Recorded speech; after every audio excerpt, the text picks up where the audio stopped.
He's a hustler, unbreakable, a people's person, and a future billionaire. This is The Hustler's Corner with Sbusiso Liope, well known to you and I as DJ Sbu. Hello guys, I'm quite excited for this episode because I'm speaking to a homeboy of mine. He's a hustler and he's somebody that is really, you know, people call me disruptive, but guys, you haven't met the guys that are doing their thing right now in 2020. And I'm quite excited to be speaking to him. First of all, let's start with the the notification gang. We go to that shop sign. Everybody on the count of 3. I want you to click that shop sign. 1, 2, 3. Click. Thank you. This is Sbuda Buda, DJ Sbu, all the way straight out of Johannesburg in South Africa. And welcome to The Hustler's Corner. Young man I'm hanging out with today has got a very inspiring story that I think every hustler needs to listen to. I guarantee you will be inspired by his story and you're gonna want to get up and go do things yourself if you haven't already joined the bandwagon of all of us who are doing our own things, building our own brands, creating wealth in our black communities, looking after our communities, and also inspiring future generations to come. Ladies and gentlemen, I'd like to welcome Lekau Sehoana, who is the founder of Drip Shoe. Now, this is a shoe that is the fastest growing shoe brand in Africa right now. I stand to be corrected. It's not an official statement, but everything that I say, I turn to be prophetic. Ladies and gentlemen, I'd like to welcome Lekau. That was an intro. Yeah, thanks very much. And it's not even an intro yet. I think you're still going to experience intros as your journey keeps growing, you know? Yeah. I think let's get right into it. Who is Lekau Sehoana? I'd love to listen to your story. I'd love to do more of the listening than the talking. Yeah. I'd like for you to do the talk. Okay. Who is Lekau Sehoana? Your story. Lekau Sehoana is a boy from Limpopo, Tabahona, just next to Moria.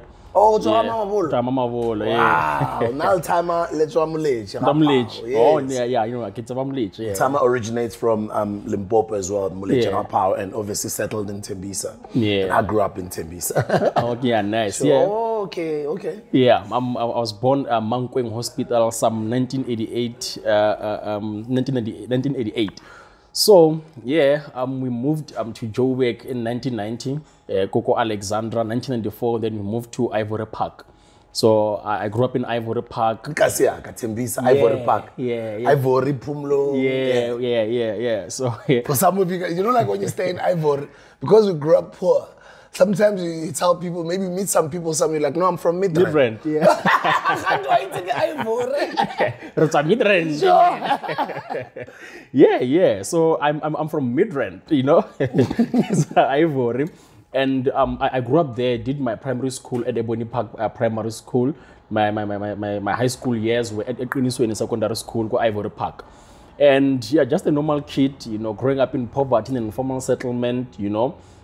Did my matric in 2007. I failed my matric, 2 subjects. Wrote again 2008. I passed. You know, I didn't go to school then. I was just now hustling, you know, somewhat for the piece job here and there, you know, those type of things. So yeah, I'm just a township boy from Ivory Park. You know, yeah. It's interesting because Ivory Park, some people don't know, Ivory Park is a squatter camp, and there's classism, obviously designed by the apartheid regime from back in the day and how they dislocated different black communities. The lighter skinned ones, they classified them as coloreds, they divided us. And also in the townships, you've got the 4-roomed houses, the townships, and you've got the squatter camps where people just come and build for themselves. And that's classism right there. Like my business partner whom I started Mofire with, Uspiwe, is from Kliptown. So it also grew up in a squatter camp. And when we tell the story all the time, people get surprised with, oh, amongst yourselves, you guys also class each other. I'm like, yeah, because us, we grew up in the 4-roomed houses. We also used to look down upon people that grew up in the squatter camps. Yeah. Because then there's the squatter camps, and then you've got faraway places outside of the cities which are more rural, where unfortunately a lot of our brothers and sisters are struggling even more. But meaning that you've had to struggle even more than people like us who grew up in the 4-roomed houses. I mean, tell us about some of those struggles that you've had to endure. One of the struggles that I had was that we didn't have electricity whilst everyone else had. you know. And when people started building their own houses, we couldn't, because that is not a formal place.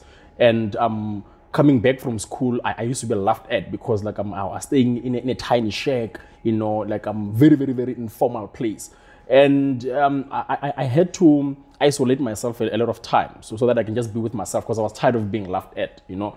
So I just distanced myself from so many things. So I started reading books, reading magazines, you know, and it was really tough, because not only did I come from that informal settlement, but we couldn't even afford clothes as well. So so you could tell this one is different from the rest of the other kids, and I started like being conscious about that from an early age, or I'm actually different from the other kids, you know. So it actually is something that is still bothering me even today. You know, when someone says, but informal settlement, it's very emotional. Because it's something very, very close to me, and that I had to go through myself. And I didn't have a normal childhood like other kids, because they didn't like I was laughed at because of that. Yeah. And it does, and it affects your self-esteem, right? Yeah, it did. You couldn't date like in other kids. Like you can't even tell other kids from school or you know, you just have to disappear, you know, during times to go home. They can't even visit your home. No one actually visited my home, except only a few who actually accepted me, you know. So yeah, that is where I come from. And then maybe how many kids were, maybe any siblings? I have 4 siblings, and I have 2 older brothers and my little sister as well. Guys, a shack is something very small that is built kama zenke. I'm sure a lot of South Africans would relate, even though a lot of you guys have not lived in a shack. Take us through an experience of living in a shack, because you've got other siblings, or you've got Oledi, Kapa Batswadi, you know? Let's get into that, because I know we know shacks, we call it shacks or mkuku or squatter camps, but I don't think a lot of you guys have stayed in a shack. What is a day-to-day experience of staying in a shack, especially as a family? Nerespan is a paraffin, like a prima stove. So firstly, your clothes are smelling of paraffin, you know. And secondly, my mom would only sleep with my little sister on the bed. Me and my 3 older brothers would sleep on the floor, you know, because like there was no space. We didn't have TVs, we didn't have anything. You know, when we wake up, we have to wait for each other or before we go together. So that is us. During rainy days, it was bad, because like our shack used to pour water inside. You know, so that water can actually not, you know, go through where we would sleep later on. You know, so that is the experience that I've actually went through in life. You know, so very, very bad. You know, crime was very rife there. You know, like when you're sleeping here, you can hear someone actually passing or peeing on your shack outside. You know, so that is the reality that we actually lived in. The smell. Yeah. Sometimes you have to wash while your siblings are here. Yeah. And then Letimer, your father? They divorced in 1991. I was only 2. So like my mom has been raising us ever since. Yeah. And then how's your relationship, little time? Close to non-existent, you know, but I have learned to actually forgive him, you know, so that I can move on, you know, because we have tried to actually just go to him, create a relationship, but it just didn't work out. So I was like, okay, it's cool, you know, this is what happened. I don't know what happened. I'll just move on with my life, because there's no relationship at all. But I know him. I've met him. When I got married, we told him, you know, we got his blessings, those type of things. But yeah. And he's based in South Africa, Johannesburg? You know, he was staying here in Johannesburg, and then he retired to Limpopo now. Okay. Yeah. That's quite interesting, because, you know, that shapes your upbringing as an entrepreneur.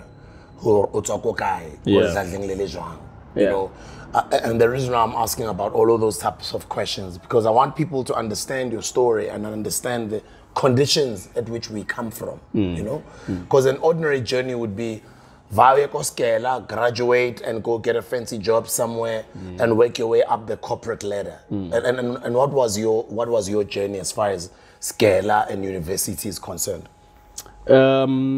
I didn't have the best marks to take me to university, because I failed my matric in 2007. I rewrote mathematics and computer studies 2008.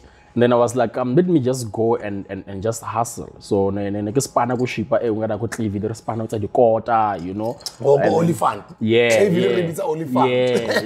actually Olifants Fontaine. But yeah. So I used to work there. And then I was also just doing odd jobs, you know, cleaning there. And then later on in life, around 2012, I started my cleaning company. Didn't do well. Then I was like, let me just go back to school, you know. So I went to EWC, Ekurhuleni West College. It's an FET college. I studied civil engineering, you know, and did my 3 years there. And 2015, I got a job, you know. I was now starting to actually, you know, be a part of the economy, you know. I was just now working, gaining experience. And yeah, that is what happened. But in high school, something special actually happened, you know, in 2003, because I was growing up in a shack, we were poor and all that. I was now a news kid at a big school, you know, like high school, you know, and there's now a new type of environment, you know. There are girls, there are older people, there's just everything there. Yeah. And so, and this other day, they asked us to come wearing our home clothes at school. And now here's this boy, he doesn't have anything. He only has his torn uniform. Now you're asking him to come to school wearing his home clothes. Luckily, my grandmother taught me how to sew. So I was like, okay, fine. I'm going to design a whole outfit made of denim. So I took all denim jeans and then I started creating my own outfit, including the shoes that I was wearing. People loved that shoe, you know. So my whole high school career was actually making clothes for people, you know. I just go there and then sew it, and then they pay me. So that is how I actually made my money. Because there was none, you know. So I started developing love for fashion and everything then, and also making shoes. So yeah, fast forwarding to when I was now working at a construction company, you know, I was like, maybe I should just go back, you know, into fashion, to my first love of what I actually love and what I used to do in high school. And when was that? That was 2017. 2017. Yeah, 2017. 2017, this is just the early days of Mofire. That time, Ronara Ruchiwa, we are struggling. And then maybe let's merge the timelines. Had you heard of Mofire at the time in 2017? I have seen, because like I'm inspired by you. I'm inspired by your hustle. So I have seen like the prototype or the first can that actually posted back in the day when we were starting, I think on Facebook or something like that. So yes, I was following the Mofire story. I was there. I saw like the can, and yeah, I've heard about Mofire then. And it's interesting because you seeing Mofire and you're about to start your thing, and this is 2017. It also says that you now being here and starting your thing, there's other Lekaus that are now watching you as a swoo. Yeah. Because this is your Mofire, right? There's others who are watching. So everything that we are all doing, especially on camera, especially on this show, is to then expose you guys and tell your stories to the upcoming generations to say, you guys can't do these things. You guys have to do them better. We have started them because our predecessors and our ancestors have spoken the narrative. And we didn't just take it from them and speak as well.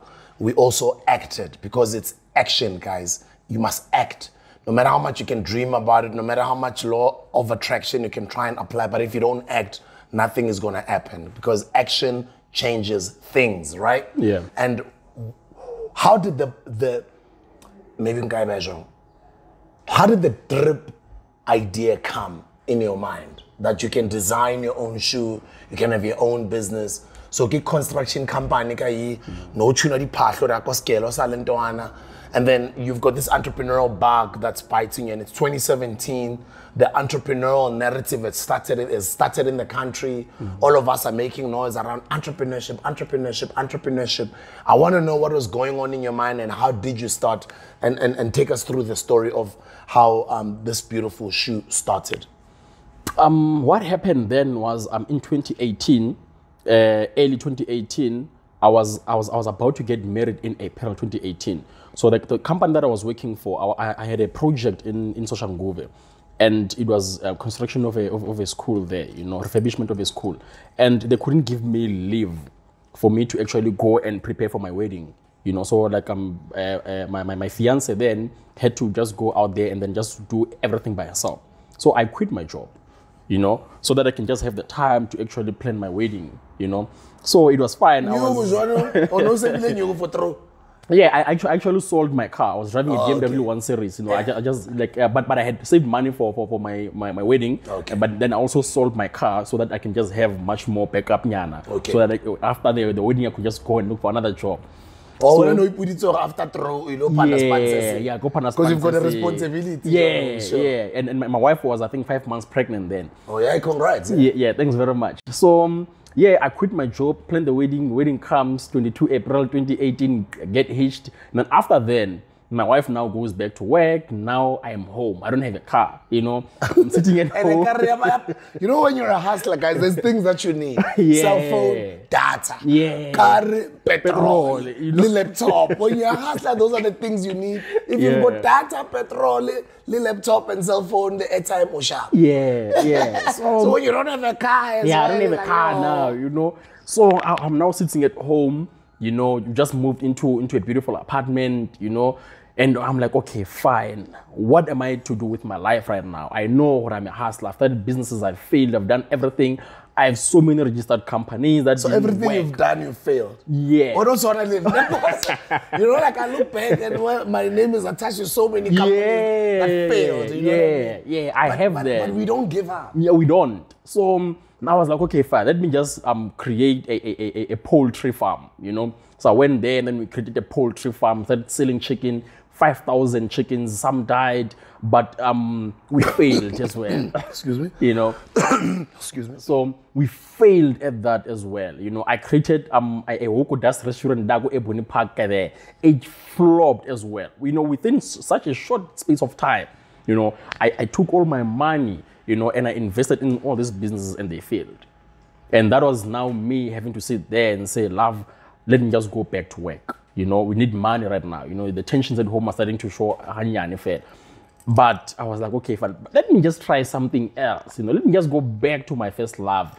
I was now on Google every day. I was now just checking what to do. What can I do with my life? You know, I'm busy sending out CVs, but I don't have control of that. But in the meantime, and this is what now? It's 2016, 17. It's 2018. Almost. I'm late. You know, like around there, about November, December, there. You know. And now I'm sitting at home not doing anything. It's about to be festive season. Oh, it's 2018. It's still 2018. Towards the end of 2018. Yes, and now my son is here as well. My son was born July. You know, now my son is here as well. My wife is home as well. So we are just both home because she was on maternity leave. All these businesses failed just in a short space of time. So I invested here, failed. Took some change and okay, fine, I still have chickens. Let me do a shisanyamanya of chickens there. It failed, it flopped, you know. Rent was very, very expensive at that space. So I just shut down before it could just embarrass myself in front of people, you know. And sorry, let me come in there. Sorry to disturb. I know you guys don't like me talking too much and disturbing my guests, but what made you, how did you make the decision to say, this has failed, let me move on? Because I think a lot of us entrepreneurs, we want to hold on to this idea, or, no, they said I must not give up. When did you make the decision of knowing, no, this has failed, I must just move on? When my money that I had invested into the chickens was now finished, you know, I couldn't feed the chickens anymore.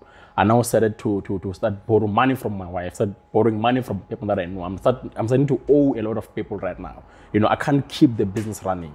You know, that was when I was like, okay, let me just shut down this part, you know. But there was a gentleman who said, I can borrow you. He borrowed me about 50 chickens or 500 chickens. I don't remember, but the money was about 50,000 rands. That I can borrow you this much of chickens. Go and sell them now, and then you can see what you can do. I was like, oh, okay, fine, we can do that. Now let me just create something called a Hoko Dust. You know, it was a chicken grill of some type of a business. And let's give him props, maybe the person that helped you. If you'd like to, give him props. Or Mike, he knows we are supposed to meet this weekend. But Mike, thanks very much. Yeah, supposed to meet this weekend. We're still very close here. It's a very, very big chicken farm right now. It's very Mike, thank you very much for helping this guy and bringing him onto this business thing of ours. Whatever you're doing, may you grow and reach greater heights. Thank you very much for helping this young man. Yeah, so instead of him giving me money, he was like, I can actually just give you chickens, go and sell them, have money, and then you can see what you can do. Then I'm like that.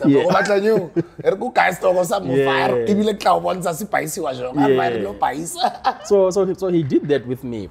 And I took the money, And then I rented a container, and then like I started selling chickens, you know. But it wasn't doing well, you know, like the location wasn't doing that great. And then I was like, oh, okay, it's cool. I skipped. One of my biggest problems was that I couldn't afford to pay rent for 1 month. You know, if you can't afford to pay 5,000 rents today, this month, how are you going to pay 10,000 the following month? You know, so you can't pay 5,000 now. How are you going to pay 10,000? That was where my problems also started there. So I actually gave my wife that business. I was like, wifey, at least when you're still employed, just run that business. But she had a 9 to 5. She couldn't manage the people, everything. She was like, let us just sell the place before we just get into too much problems, debts and everything. So we ended up just selling that container. And now I was home again, you know, just sitting there, you know, looking like a failure. But inside I was like, no. Going back to work, no, it's a stretch, you know. So and hasn't your wife shown any signs of irritation? Because sometimes Nyugu does mess up with the marriage, especially when you're the head of the home as a man and you're not bringing in income.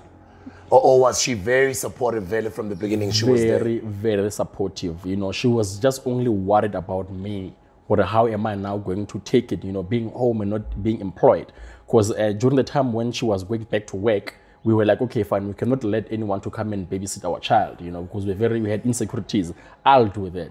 So I started, you know, taking care of my son. So it preoccupied me, you know. I didn't even think much. She was taking care of the rent. Bro. Sure. You know, she was now taking care of the rent, taking care of the other car, you know, the food at home. But she knew this guy can actually just wake up tomorrow and go back to work. Because I have the construction experience, I have my certificates there, you know. And when I had all the times during the day, I was now just checking what next to do. You know, the biggest thing. I had to come up with the biggest thing that was just going to wow her. The only person that I had to impress then was my wife. You know, if like then, no, don't do this. I wasn't going to do it because I had to impress her because I have put her through so much there at the back there. And then I sat down, I registered. Before I even registered, I now had to, you know, start checking what next to do. Yeah. I checked so many. Because we are like that, hustlers. Yeah. It's like, okay, what's next now, you know? Yeah. I checked what next to do. And this other day, I was just reading like some Google articles. Then I read about Kanye West. You know, I read about Kanye West's story. You know, like from the Rockefeller days to the Def Jam. Everything, how he moved from Nike to actually how he now went into Adidas, you know, I read that. And then I also started reading about Phil Knight, you know, the founder of Nike, you know. Yeah. So I was like, okay.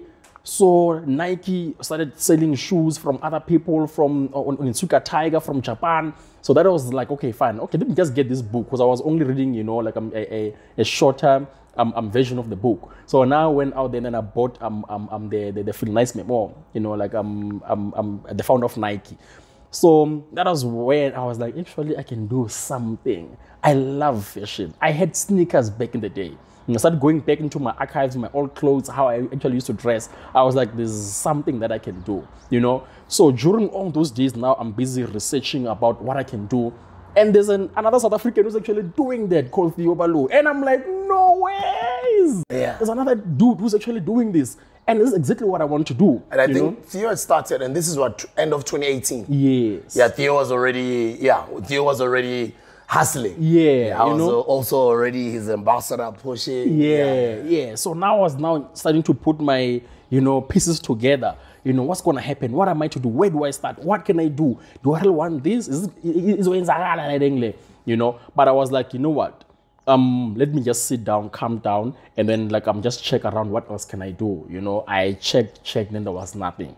You know, like that idea of having a sneaker was just now, you know, mongering in my mind there. It's like, hey, dude, sneaker. I didn't sleep a couple of nights.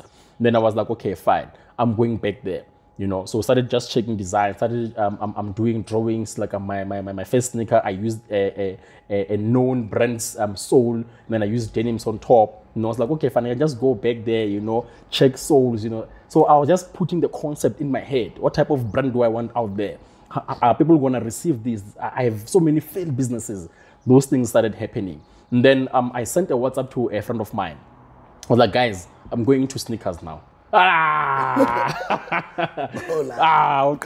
I'm like, guys, I'm going to sneakers and I'm going to clothing, but I'm going to sneakers right now, you know. And they were like, okay, fine, what's the plan? Then I give them the plan. You know, when you have an idea and then like, cheese, I want to share with so many people, like, guys, I want to do this. So I have a group of friends who were like, oh, okay, fine, maybe it can work. And I could imagine so.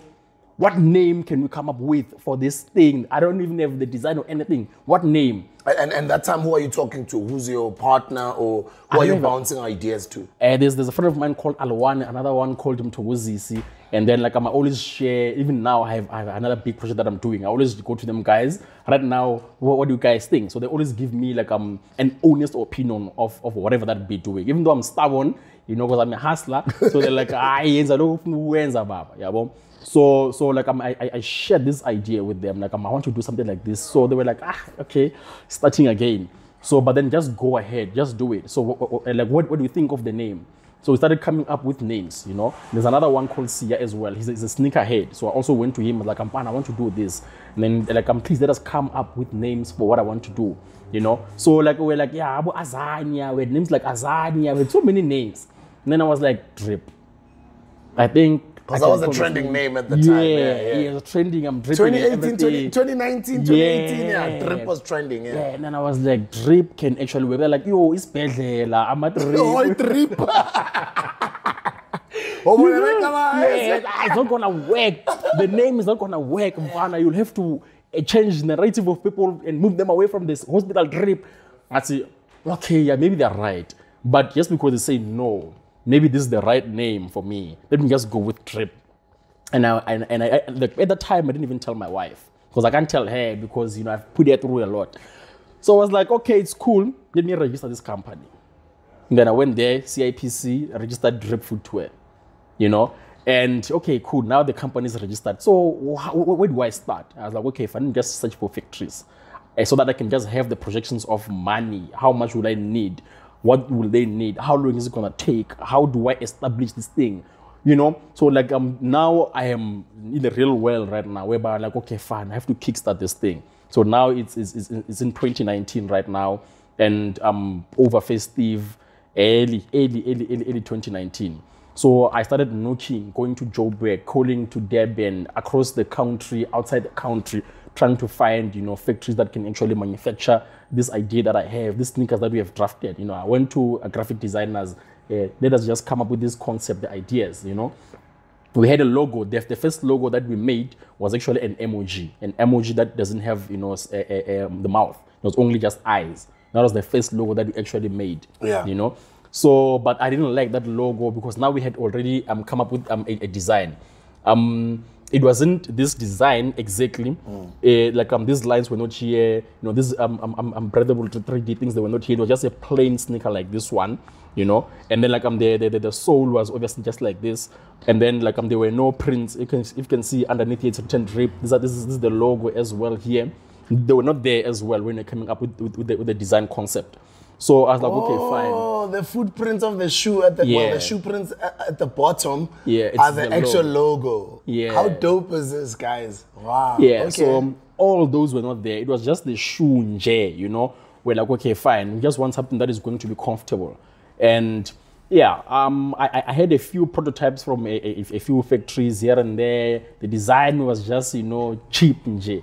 So I got the factory that I'm working with right now. And they were like, okay, fine. For us to actually manufacture shoes for you, you will have to have one color and a minimum order quantity of 600 pairs. I don't have money. I'm unemployed. They're telling me about 600 pairs. And I was like, yeah, I do have the money. Yeah, well, it's hustlers are always like, can you do 1, 2, 3? Like, of course I can do it. And what's that? You can't. You're going to figure out a way how to do it. Yeah, I was like, I do have. They were like, okay, fine, it's cool then. But I didn't like how the first logo actually was, you know, because it was just a round emoji.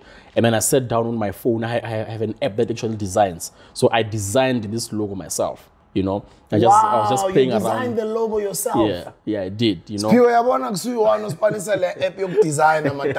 So my partner Mofai also loves designing. So he's got an app, he always designs. This is so dope. Sure. Yeah. So I actually designed. So like the most beautiful thing is that like since the factory has over 50 years experience in making shoes, they actually helped a lot into developing the shoe as well. They didn't just say, okay, but this is your design, let us just do it, you know. They were like, okay, fine, just put your name there, you know, you're not Nike, you have the whole name there so people can actually relate with the name and they can be comfortable. Before the logo first, just have the name. Yes, you know, they were like, okay, fine, it's cool. The first one wasn't even like this. The material was not even like this. The first one, the sole was actually a silicone sole. It cracks very, very fast. You know? Okay. So it was just a cheaper material. So because like I didn't have money, so they were like, okay, fine. Since we have done designs for other people like you, just come here without money and not companies, we can give you 26 pairs of the prototypes, you know, but you will have to have 600 as the minimum order quantity of one color. What color are you gonna go for? I was like, okay, it's cool. I'll just figure out that later on. Let me just go back out there and then hustle for money to actually manufacture. So that was around your March 2019, last year. And I was now fully into like I'm the brand. I was now like saying, you know what, this is what I'm doing, you know. And then I told my wife about my idea, and she was like, yeah, just do it, you know. I was like, okay, it's cool. Since I have a blessing, I had to sell her the idea, sell her the dream. You know, like, dude, we want to go corporate, we want to open stores, we'll be big, you know, we're going to go into merchandising as well, you know. She was like, it's cool, just do it. And it's like, okay, so when are you registering the company? I was like, it's already registered, you know, because I had to. Cool, just drip it. Yeah, you know. I'm saying your wife said, cool, yeah, just do it. Just drip cool, it. Just drip it. Just drip it. Yeah. Sure. So then like the factory was like, okay, it's fine. What we can do for you is we will just manufacture the 600 pairs as well. You know, you can just go into contract, manufacture the 600 pairs, and then they gave me 26 pairs of the prototypes. As soon as like you come back, when you have money, we can give you this. We don't do this for anyone, but we like your design. We think this can work in other different colors. You know, I had chosen pink because I wanted to attract women. You know, because I know Uti like they actually buy. So I took the 26 pairs, I sold, I think about 5 of them. I created the website, the one that is currently using. I created an online store. I made Facebook pages, Twitter, and then I deleted my personal Facebook page, deleted all the previous conversations. Because now I was going as an entrepreneur. I didn't want all the negative jokes that I used to post there to actually appear, you know, as I'm now going into a different journey in my life, you know. And then I was like, okay, for now, this is a much more positive person, a person who's now going to retail. I'm a new man right now going into this business, you know.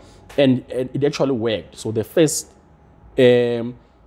tweet that I actually posted, I spoke about my story. I spoke about how I actually started into the sneaker business back in 2003, and people started retweeting. They started sharing, and it actually blew and it trended.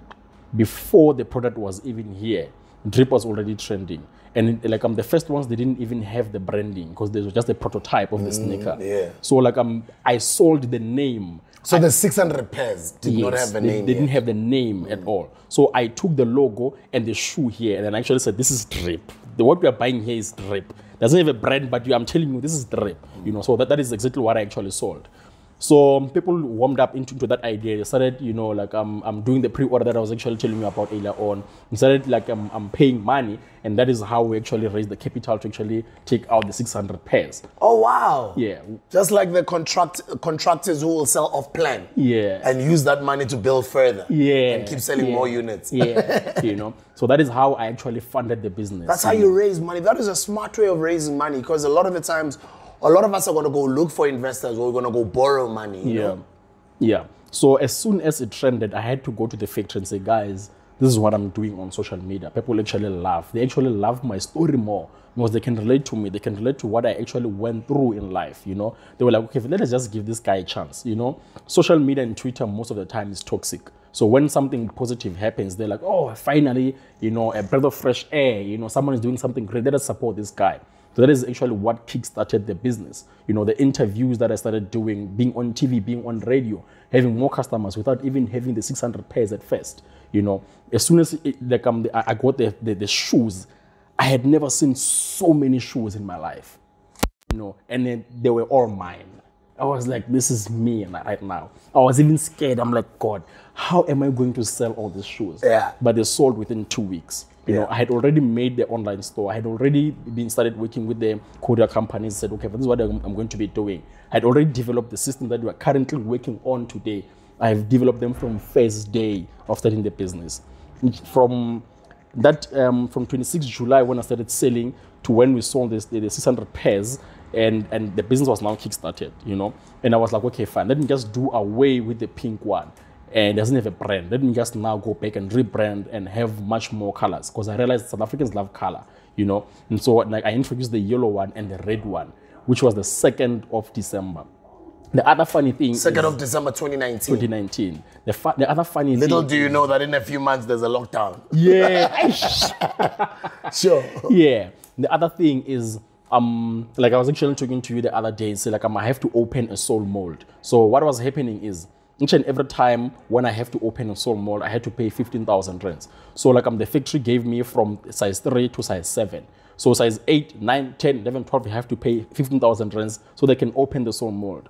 So each and every shoe that I sold before the 2nd of December, I didn't even afford to wear. I didn't even have the drip myself. You know, I was selling the drip wearing other shoes. I was doing interviews of being asked about that, but I didn't afford to actually open a sole mold. Only the 2nd of December, when I had taken all the money and I reinvested into now, you know, changing the sole mold and changing the sole as well, branding the shoe, making it more comfortable, making it more of a breathable sneaker as well. That was the 2nd December when I started having the 2 colors, red and yellow. So guys, when he's talking about the mold, he's talking about the instrument that they use. The mold is the instrument that they use to create this rubber so that it looks like this. Just like we've got a mold to create this bottle, for it to have all these flames and all of this stuff, there is a mold. And there is a mold for this, and it's expensive. Guys who manufacture know how expensive molds can be. Yeah, It was very expensive. So for a size 8, someone say, I want a size 8. I'm like, ish, I have to pay 15,000 to open a sole mold for size 8, 15,000 for size 9, 15,000, you know, each and every size needed 15,000 rands. So the first time I actually rocked a drip sneaker was the 2nd of December. And I've never worn anything else since then, you know. So now I had over 1,000. Since I've worn it. Yeah. Since I've also worn drip. I've never worn anything else apart from Patu. Drip and Patu one way. Thanks very much. Siyaba tripa labantu bafethu. Nakungasi drip ipathu. Qoka lokho kuphela elokushini. Ayikho enye into esiqokayo. Ipathu ne drip kuphela bafethu. Yeah. You know, and then the shoes that I had made were 1,200 pairs. So I had doubled production right now. It's festive season. And remember, I don't even have a car. You know, we only have one car that my wife uses because we have a young child at home. You know, so I was asking for friends to actually deliver. December then was the biggest month ever. You know, actually crossed over 1.2 million rands. You know, I had never seen so much money in my life. I've never sold so much in my life. I've never worked so hard in my life. You know, we trended, we kept on trending, we kept on, you know, knocking on other doors. You know, other companies started knocking on ours as well. You know, want to have this shoe inside our shops. You know, those type of things. So that was when I was actually sitting down and say, okay, fine, I'm going to develop a business model for this thing. I don't want to be a brand that only just came, trended, and then left. I'm going to create a company out of this thing. You know, we're going to have more designs. We're going to build our own offices. We're going to build stores, you know. So that was when the freedom actually started, and much more work, you know, was being developed in terms of us, you know, now reinvesting into the brand. Wow, what an incredible story, my brother. But you know what I love is you've just been reinvesting everything back into the business, which is exactly what I've also been going through. Yeah. Because a lot of entrepreneurs, we want to extract and withdraw and think that money is ours. So how do you make a living? Do you take a salary? Has your stuff grown? How does your business right now look like? Yeah. Right now, a little much bigger than this time last year, obviously. And we have 2 stores, and we are building 4 more at different malls. We have staff, you know, we have guys who actually deliver. So we have a logistics side of the business that deliver around Gauteng. And yeah, I do take a salary from the business. I get paid. Sometimes it's just low because you didn't do well. Sometimes you don't get paid. Sometimes I actually don't get paid. So it's only actually this year that I actually started getting a salary, So yeah, but currently we are doing very well. They say there are two things in retail business. Either you are not doing well or you are growing very faster. So those are two problems. Sometimes growing very fast can be a problem, because you're not able to actually meet the growth of the business. So, but at least we are able to diagnose that and work around it, So we are actually growing very, very fast. And that's beautiful. And how are you handling that? Because growing very fast can be very challenging as well. Yeah. Most of the time, our problem is just cash flow, when we have 2,000 customers right now, the next month is no longer 2,000, it's 4,000 or 5,000. They want the product that we actually just offered them. So how do you meet that? We just take our whole money and put it into production again. And then we are broke, And then people now we have 4,000 people who have or 4,000 units in stock, but the demand is now 10,000. So it's a repetitive cycle that we were like, okay, if I let just create again this pre-order thing, so we can have the cash, and then we can just make more to actually meet the demand and also open the stores, So that is what we're actually doing, because we know our problems. Our problem is that we're not able to meet the demand, currently. So that is what we actually doing right now to fund the growth of the business. It's a beautiful thing because your story is exactly similar to my story, very, very the same. It's actually even your personal story is more the same, like my business partners was Piwe, coming from a squatter camp and that type of a background, and having to develop yourself and get yourself, acquire an education, and then eventually get into business. But when you get into business, you get blessed. The public loves your product and the demand is so big, but you're struggling to meet the demand because of how you must manage cash flow and how you have to reinvest back into the business. It's the same thing with us. They call it growing pains, and it's just that level of an entrepreneur having to scale up. We've just scaled up into these new products. We started with the energy drinks right now. We've got four energy drink flavors, and now we've got 12 different flavors of these. So we are going through a journey of scaling up. But scaling up doesn't mean you're making any more money, because whatever you're making, you still have to. Because the demand is just so big. We're doing well, but still a lot of people all over the country, they still can't find the product. It's just like yours. Yes, exactly. The demand, but it's a good problem to have. You know what I mean? So any plans of diversifying at a later stage, maybe into other products, or you still focusing on this one? Do you want to grow it as much as you can before you can diversify into other designs or other products? Will it one day become a clothing brand probably? What are some of the ideas that you have for the future? The ones that you might want to share on camera. I know some you don't want to share, probably, Some things you don't want to say because maybe you might jinx it. True that. This design is currently doing very well, and it hasn't even reached its peak. I don't think so too. Let me come in there as well, by the way, guys. I've been wearing this design for about 2 months now. It's about two months. No, I think it's longer than that. But I've been wearing the other colors for 2 months now. I'm impressed, bro. Because I wanted to give you feedback after I've even washed it. I've jogged with it. I've gone to the gym with it. I've trained with it. I've worn it in a suit. Yesterday I was wearing it in Durban in a suit. Do you know what I mean? Because it serves for different occasions. And maybe you can also touch on that before you answer the other question. So what is it ideal for? Because somebody else can ask, is it a training shoe? Is it a sports shoe? Can I wear it with a suit? Well, I rock it with a suit and I look great. I was in a photo shoot the other day with Tsepotsala. He makes suits, So I was actually wearing a drip. So it's very, very ideal for that as well. The initial design, when we worked on the design, was just for walking, for Batobako cars who actually walk a lot without cars. So that how it was spanning on that particular day, you don't have to take your shoes off because you had a long day. So this one, you just keep it on because it's still comfortable, still light. That's why the medical industry, the doctors and nurses, they actually love it because it's very light, So that is what we actually designed it for. So other people prefer to go to gym you know, train and actually jog. But I wouldn't advise that because we didn't actually just design it for that. Okay. Yeah. It's more for leisure and lifestyle. Yeah. Okay. Yeah. So that is what it was designed for. And then the future plans? Future plans. You know, maybe like you've also been through this in music. You know, when you have a hit and then you're like, "Ish, I don't know if the next track is also." Yeah, I got it. Yeah.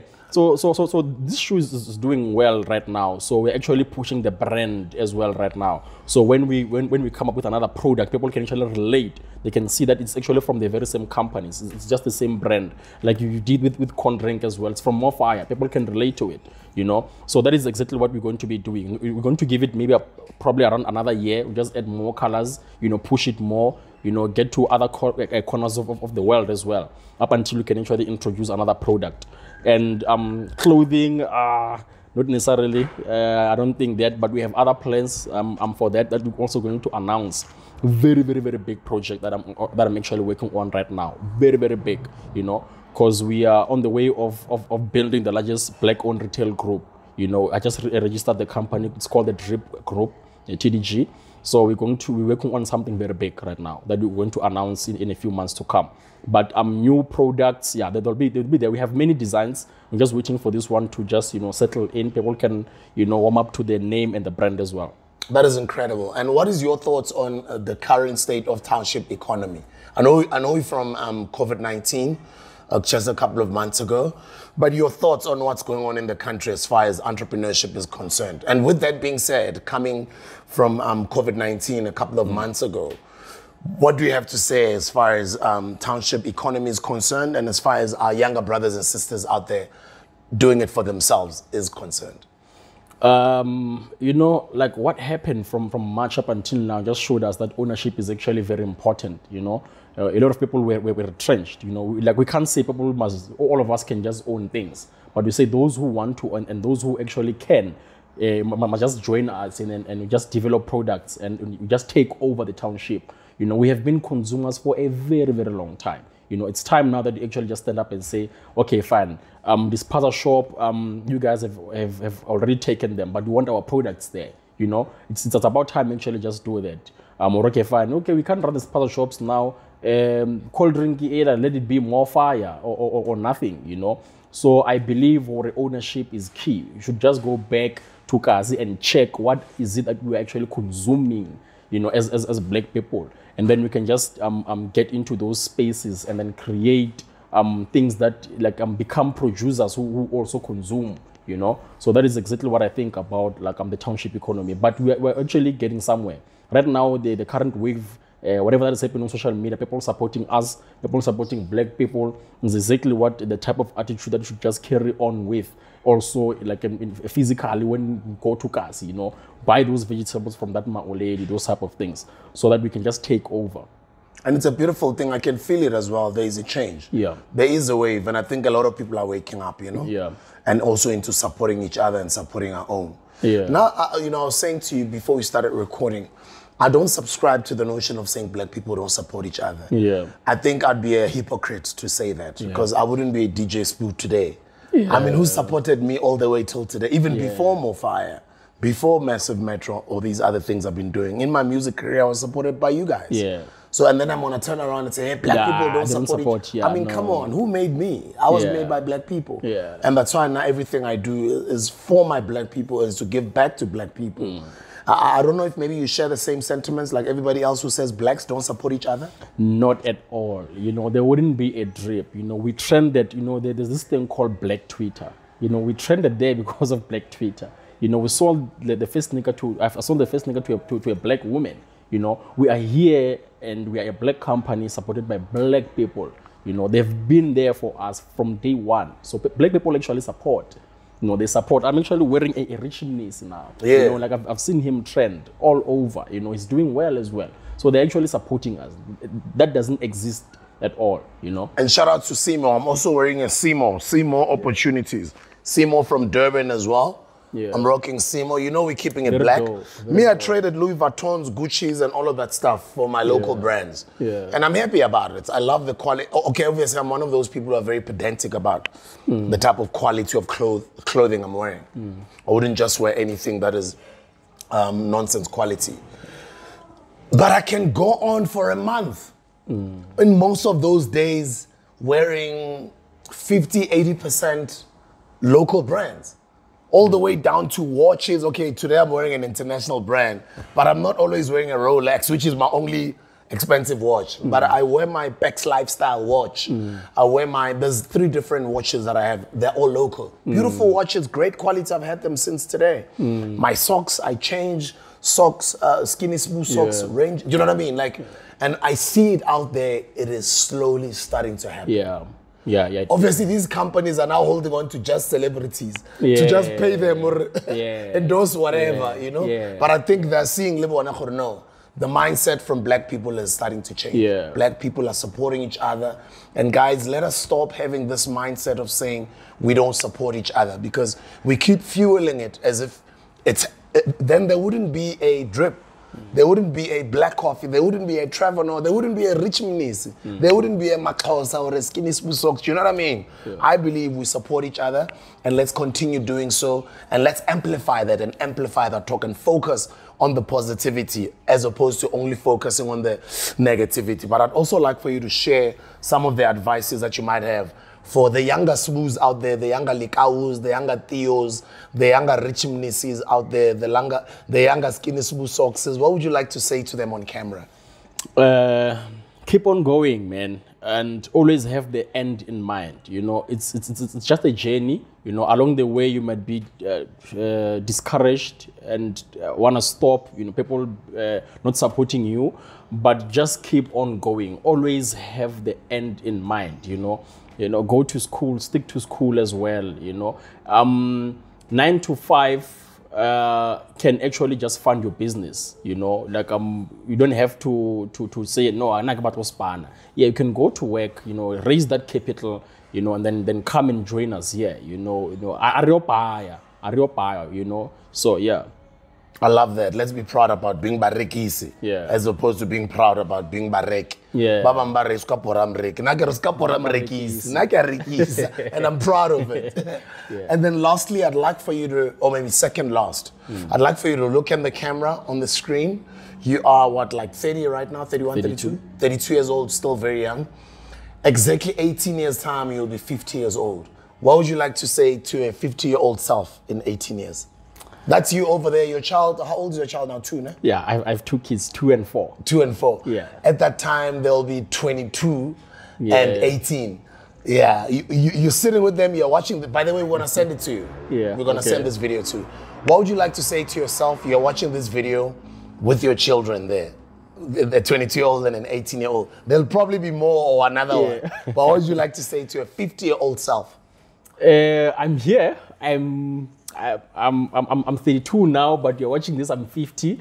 Don't mess it up, you know. Don't mess it up. I'm creating a legacy for you. This is all for you guys, you know, for you to also take over the world like I did, you know. Let us take over. Thanks very much. And I love you guys. yeah. I love you guys. Love you.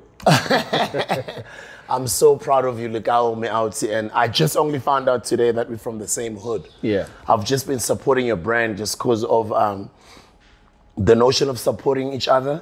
But once I got a hold of it and I tried it out, I was so impressed with the quality of the shoe. And I was so blessed that I ended up getting different colors. And just meeting you has just been an honor. Yeah. To see, Guti, there's many of us out there who are out there and ruffling feathers and disrupting this system that was designed to oppress us. But we are rebelling.